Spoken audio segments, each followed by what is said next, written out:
This is an analysis that I felt was too long to include in my full breakdown of the series, so enjoy this shorter video and stay tuned for when the full series is posted soon. It is my opinion that season 4 of the Boondocks begins to go wrong with the very first episode. Pretty Boy Flizzy is about Pretty Boy Flizzy, who is based on Chris Brown. Flizzy is violent to women and makes mediocre hypersexual music, but still retains a large female fan base. Even though Tom Dubois is a prosecutor working for the government, Flizzy retains him somehow to help him beat a robbery case. This goes with the B plot about Tom boring Sarah in their marriage and Tom being insecure. One thing that season 4 had going for it was the cast. The cast came to work, clocked in, and hopped to it, as they always do, and Michael B. Jordan as Flizzy is no exception. I have some very nuanced thoughts about Michael B. Jordan as an actor, but he did a great job here. Aside from the fact that this episode could have used another draft or two, this episode is simply a rehash of old ideas. It hits on the exact same themes of the show's previous episodes,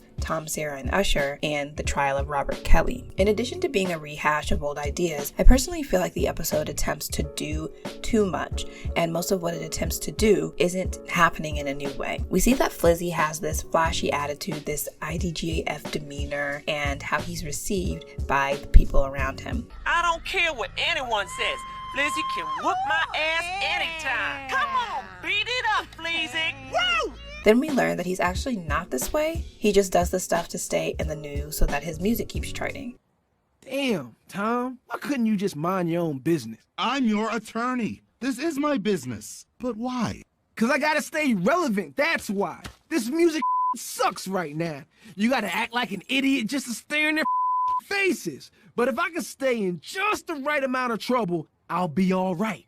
But then again, not really, because he admits to actually beating up Christiana.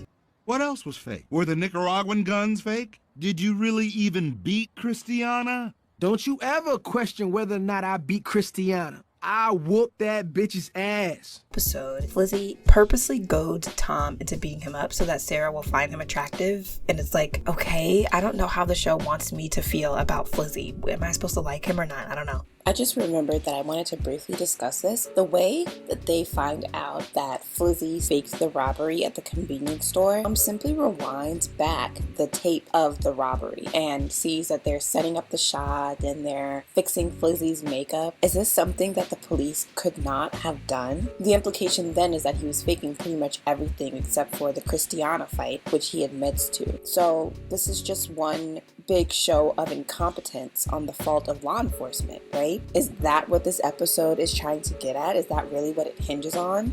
Is that he is allowed to continue to perpetuate this bad boy image because law enforcement is too incompetent to rewind the tape back? Like, I don't get it. The Boondocks is one of those shows where like most of the characters suck in some way. They're pretty round in that they also have flaws and things, but I just don't know what they're getting at here. In terms of Tom and Sarah, it discusses Tom's insecurity again and how much of a square he is, but it also discusses Sarah's desire to buy into the dominant bad boy hegemony and alludes to her affinity for black men, which is discussed multiple times in the comic strips. And of course, it briefly touches on the frequency of conflict within their marriage due to Sarah's changing desires and Tom's inability, not unwillingness, to meet them. Season 4 is also about how the Freemans are out of money, so they get that part of the storyline going in this episode as well. There are just too many moving parts. But let's compare this episode to Tom, Sarah, and Usher from season 3. We have Affion Crockett as Usher, and he also played R. Kelly, which is funny. He's super underrated. This episode is exclusively about Tom and Sarah's marriage. Tom is insecure, and rather than saying, hey, I know that's Usher or whatever, but I think you were doing too much and it didn't make me feel good, he starts insulting Sarah instead. It means you're a tiny bit old to be acting like some screaming TRL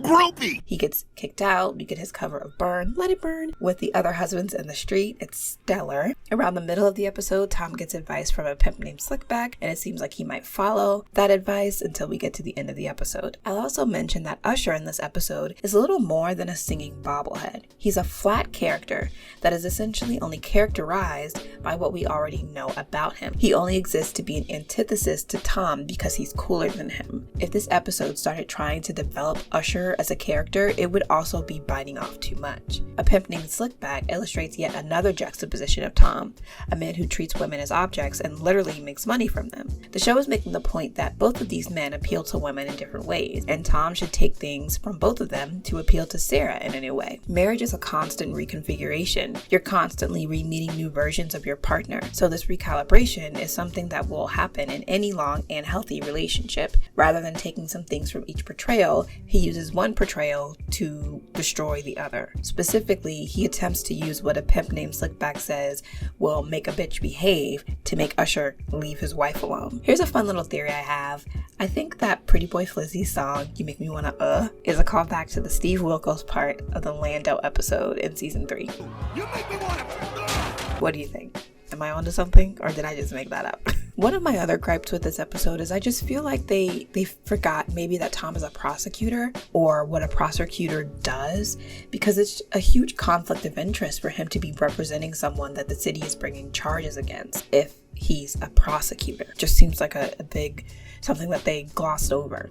Despite my gripes with this episode, I still think that it manages to be one of season 4's best. It's easy to assume that audiences heard Aaron Magruder wouldn't be involved and immediately wrote off season 4 as not worth their time, but it really does miss the mark several times, which is understandable since Magruder developed the ethos of the franchise all by himself. He was also solely responsible for most of the show's writing in those first 3 seasons, so you can really tell that his presence is missing. The episode approaches what seasons 1 through 3 of the Boondocks were getting at, but I just don't think that it gets there. I think in their desire to be topical and to comment on things happening, that they accidentally reached back and commented on something that the show had already talked about. Like I said, this is just a snippet of the things that I plan to talk about. I actually just couldn't fit in the full series, so come back for that. Bye.